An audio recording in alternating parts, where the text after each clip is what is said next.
If you're doing the daily Bible readings that we put in the messenger each week, you'll see that this week we're into the book of Esther. And we've looked at Nehemiah last week, and we've looked at some others throughout this year so far. Continue to look at it from the theme of faith and walking by faith and living by faith and being faithful. What I'd like for you to do today is I want to look at Esther a little differently than what we normally do. I think one of the neat movies that we've watched through the years is the movie that came out on Esther, and I enjoyed that movie, and it just reminds you of a lot that's going on. Esther is a writing that is really different from the others. It was written about the 4th century, sometime about 400 years before Jesus. So there's a closeness to Nehemiah and Ezra when you begin to think about the chronological thing, the chronological order of events that take place.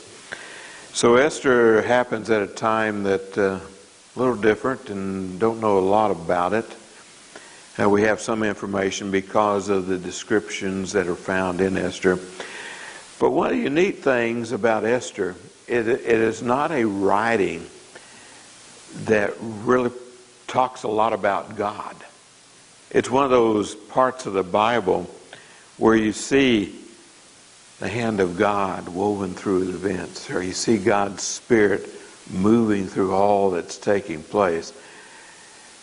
But at the same time, you don't read about Esther and Mordecai and the other major characters, and we'll talk about those in a few moments, on them, being people that prayed so many times a day or went to the places to worship, to be there. You don't find that type of thing about them. You find them living life, but at the same time living life knowing that God is at work in their lives, but at the same time they're not someone that you would walk up to and they would say, before they'd say hi to you, they'd say, let me tell you about God. They're not that type of people. But yet the impact of God in their lives. And so what I did, that's why I used the slides I'm going to use today with you, God's plans for us. It's life at times when we begin to see God's plans, we don't realize God's plans until we look at it through the hindsight. And that's part of what you're going to see when you read through Esther. They probably never realized what was going on, but yet at the same time, they're not afraid to say, let's fast and pray. So it's their knowledge is similar. Well, they're like us. We live in this moment. I know what happened 24 hours ago, but I don't know what's going to happen in the next 24 hours.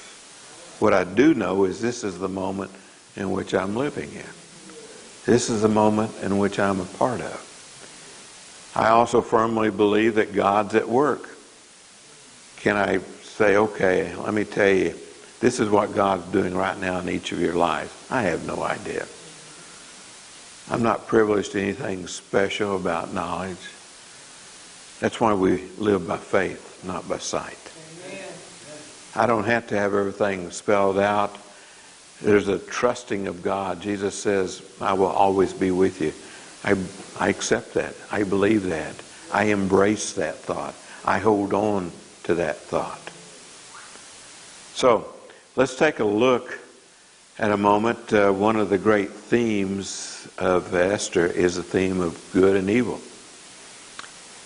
It's a road that we travel, and you're going to find a constant crossroads that you're going to come to where you can follow a path of good or you can follow a path of evil. But you're going to choose one, and you're going to have to make that choice. And in Esther, you've got 5 major characters. Each one has to make choices. There's King Ahasuerus. He's the guy that's in charge of everything. I've never been impressed with him. In some of your translations, you'll have a different name used there because of the period of time in which historically there is another name. So I kind of stay with as I learned it. And so you've got this king, and I don't know that he's a bad king. He doesn't always do the right thing, but yet he does do the right thing at times. I think he's pretty arrogant. He's self-centered. He enjoys a wild party. There's all sorts of things we can say about him. But King Ahasuerus is going to face a great choice in life. Will he do the right thing or won't he? Queen Vashti, and I wish we knew more about her. All you've got is just this first few verses of the writing of Esther where Vashti is mentioned. So we don't know much about her. But I love her standing at the crossroads of good and evil, and she takes a stand for good. And basically tells King Ahasuerus, forget it. I don't care what you say. I'm going to do what's better. And she does. Now, this is one of those times where King Ahasuerus decided to walk an evil path, and it's going to hit him later on. Because when Queen Vashti refuses a command by the king to do something that she considers to be wrong, he kicks her out as queen. But he wakes up one day and says, I don't have a queen anymore. You know, some people are dumb. And King Ahasuerus at this moment is dumb in his relationship. He has a beautiful queen. She seems to be someone of great integrity, a person that can be trusted. And yet, she says, I don't want to do what you want done at the moment that you want it. So he gets rid of her. And that's really all we know about Queen Vashti, other than I just think she's a remarkable woman. She's going to do what is good, and she does. We run across at this time a guy by the name of Mordecai. At this period of time, Jerusalem is a very weakened place. The Israelite nation is totally in submission to every other nation, virtually. It is a nation that's lost power because of their desertion of God. Mordecai is a part of the group that is taken out of the kingdom of Israel into another country. And there, at this point in history, most are able to survive and serve. You're going to find Mordecai has a great deal of respect. He's one of the guys at the gates of the city. He's one of the guys that's respected by a lot of people. For those that are not familiar with it, you know, if you want to find out anything about a city, you always look for the most respected people in that period of time. And many times the older ones would be sitting at the gate of the city, and they were kind of like a living Yellow Pages. If you remember the Yellow Pages, you walk up and say, do you know so-and-so? Yeah, they lived down, and they could tell you where everybody lived. They could tell you what was going on. They were the newspaper of the day. They were the internet news of the day in so many ways. They told you about customs and concepts and ideas and philosophies that existed in the city. Mordecai falls into that category, even though he is from a different culture, a different background. In this case, he's an Israelite, he's a Jew, and there are those that do not like him. Mordecai really gets brought on the scene because of his source of information. He finds out about an attack on King Ahasuerus and is able to do the actions that will keep the king from being assassinated. So Mordecai has a unique role at this time in history. Esther is his niece, or his cousin. It's kind of hard to describe here because we don't have a lot of information. Mordecai is taking care of Esther. Esther's parents were probably killed in one of the takeovers of the kingdom of Israel and the destruction of it. So Mordecai's been looking after Esther. Esther seems to be a very quiet lady. She's not, we mentioned Vashti. She seems to be different from Vashti, but yet similar to Vashti. She's a woman with morals. She's a woman with values. She's a woman that understands that there's good and bad and that you have to take a stand. And what happens here is that when King Ahasuerus decides to kick Vashti out from being queen, and then he realizes, well, that was a dumb thing to do, and I'm not going to repent of it, and I'm not going to ask her to forgive me. I've already gotten rid of her, and I'm king, and I'm more powerful than anyone else, so I'll just get me a new queen. Man, that has got to be a dumb thing to do. You invest years in a relationship, strengthen the relationship, don't destroy it. And that's what he has done.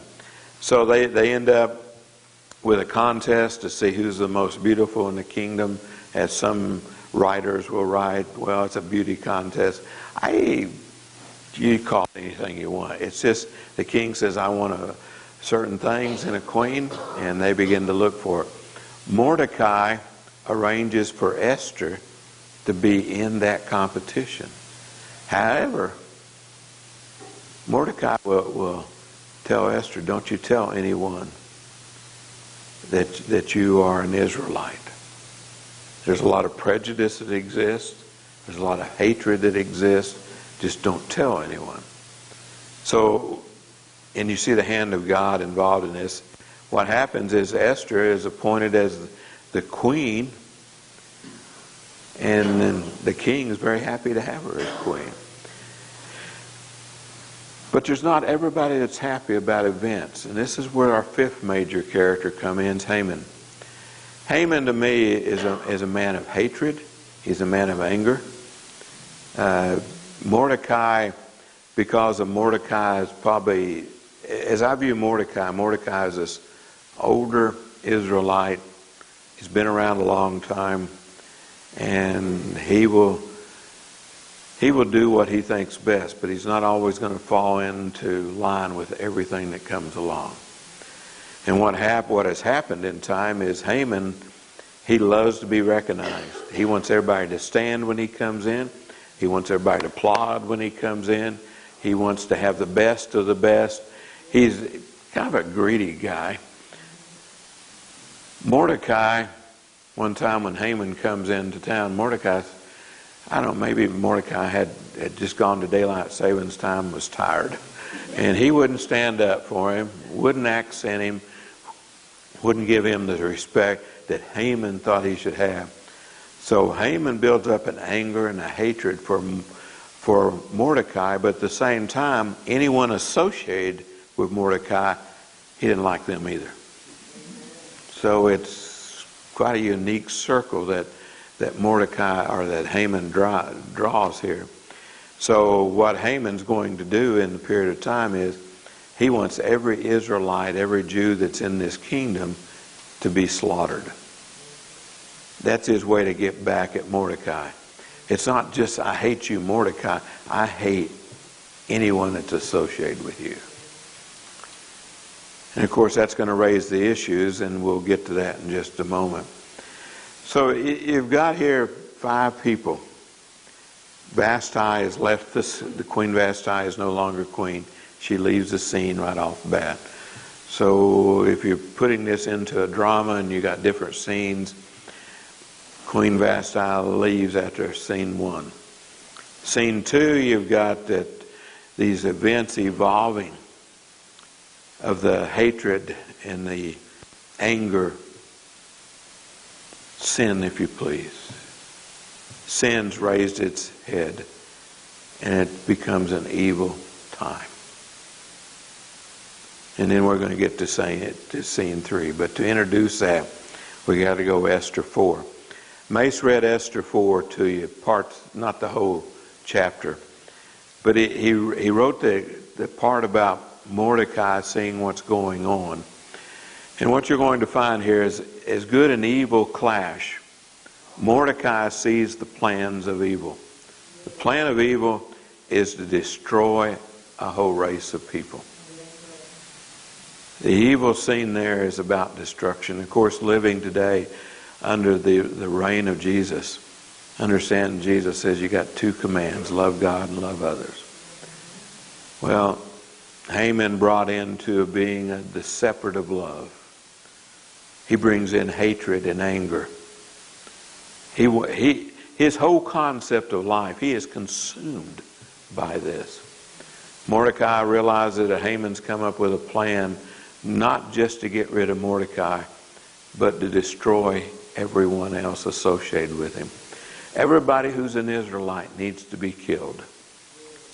And that's Haman's plan. Well, Mordecai reveals the plans. In chapter 4, what Mordecai does, he contacts Queen Esther and says to her, you need to take action.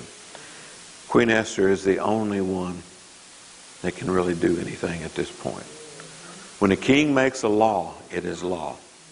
And you can't change it. Doesn't mean another law can't be written. But the king, because of Haman's influence, is made a law that every Israelite is to be killed.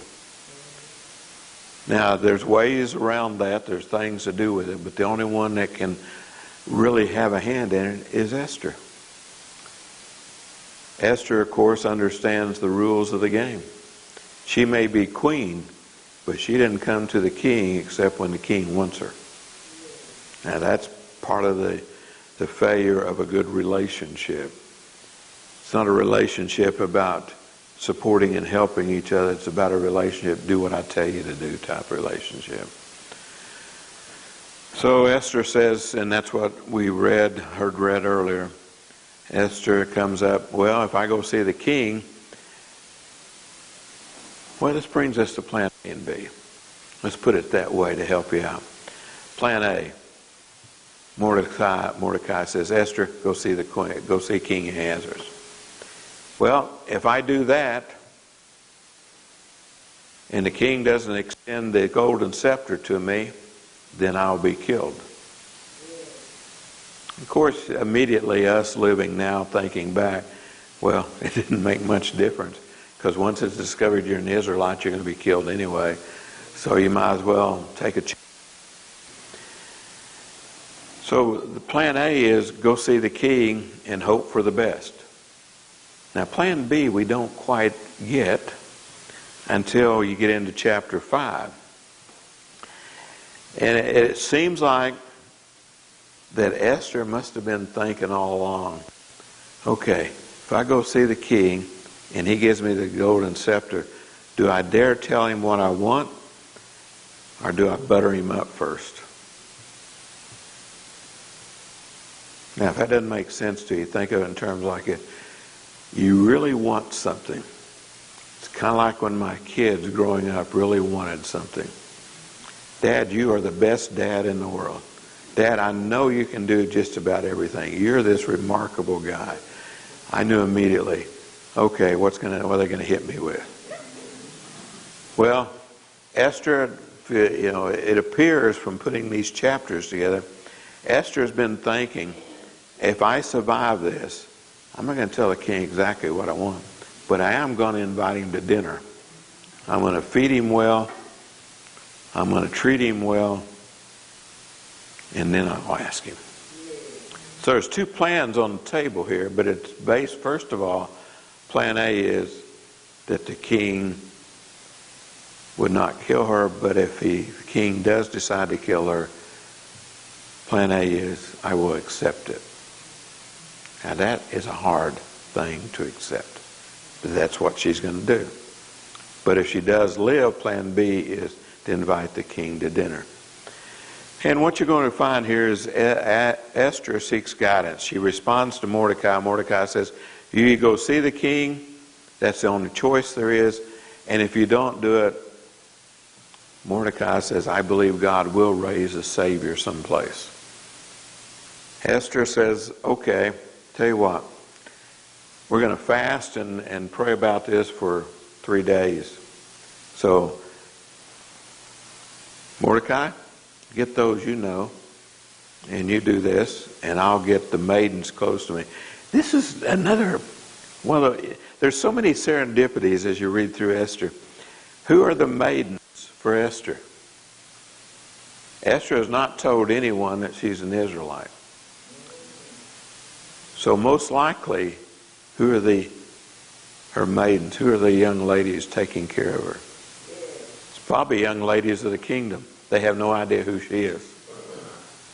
But she turns to them all of a sudden, and you don't have any explanation in the text. So as you read through the text, you get the feeling that Esther says, okay, hey guys, everybody get together for a moment. I need you to fast and pray because I need to go visit the king. And I don't see any explanation there other than the maidens around her are willing to do that.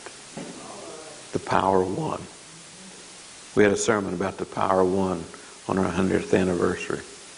The power of one person to do something. Here's a whole group that comes together. Here's another group outside of the palace with Mordecai and everybody that knew Mordecai, and they're doing the same thing. And what eventually happens? Haman is hung for his treachery. The Israelites are given away to protect themselves, and the whole kingdom is changed due to this course of events. Now that's a simplistic way of just telling you that story. But see, what I want you to get to, and that's why the signposts are there, you're all at a crossroads. You have to make decisions. Every day you make a decision. Every moment that you have decisions to make. I mean, as soon as I get through talking, you got to decide what you want to do about eating. And you're already lost an hour's sleep. So your stomach's growling and you're grouchy. So you gotta make the decisions. How do we make good decisions? How do we make godly decisions? Don't we all struggle with that? I do. Making a godly decision. Well, let me take you through some things I've learned from Esther, the reading of Esther, about making godly decisions. One, always do it with prayer. Take a moment to pray. And maybe it's when you get out of bed, when you first wake up in the morning, and instead of rolling over and looking at that special person that you love and care for, thinking, do I want to wake up old grouchy or not? You pray. Yes, Lord. I need you to help me today. So, and maybe during the day, if something happens, you don't have to have a place necessarily to go. But you do have to be willing to take a moment. Lord, I need you right now. I need to make a decision. I need to do something. Second, always seek support. Esther sought support before she arrived at her death and life decision. She sought support. She sought support of those that she could trust.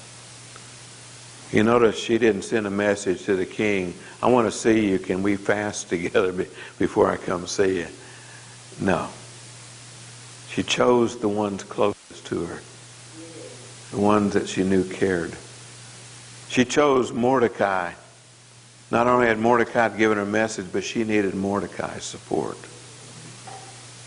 You see, when you're talking about support, seek out those who can help you with that support.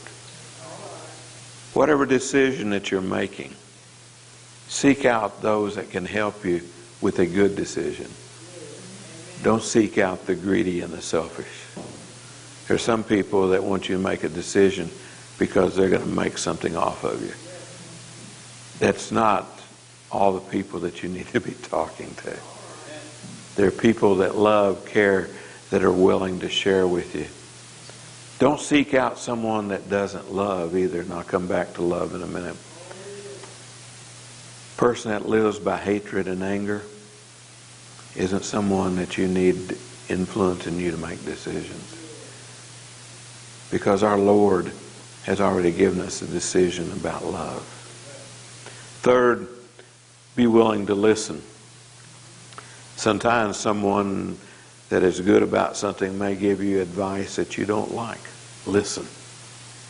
Maybe you'll hear advice that may not be the right advice. That's okay. Listen. Pay attention. It's always important to listen with both ears.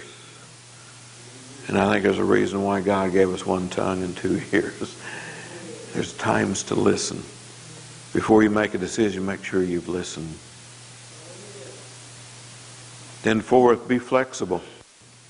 That's one of the great things I've learned as I look through the writing of Esther, was the flexibility that comes into play here.